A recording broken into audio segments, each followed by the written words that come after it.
All this time, your toaster has been lying to you.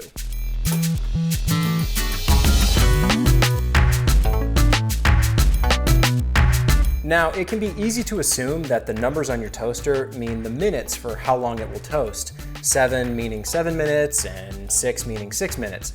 But this isn't actually true. These numbers are completely arbitrary and they vary from toaster to toaster and brand to brand.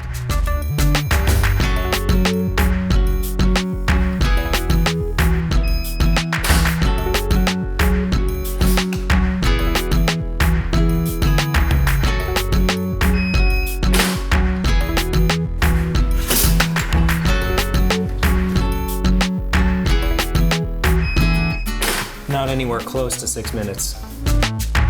Toasters can get really hot. This one registers over 800 degrees Fahrenheit. Another interesting thing about toasters is that this lever is held down by an electromagnet that only works if it's plugged in. No power means no electromagnet, and it won't latch. So if it's all kind of arbitrary, how do you make better toast? Well, one thing I would recommend is run the toaster empty the first time. That'll warm up the coils, so when you finally put bread in, it'll do a better job toasting.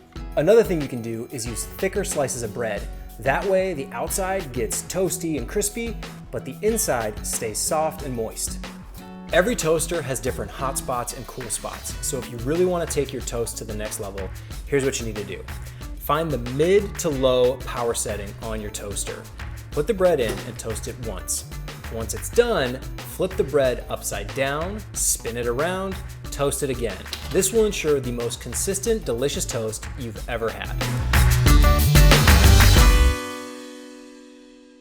Hey, thanks for watching. If you enjoyed the video, check out more of our great content from USA Today Life.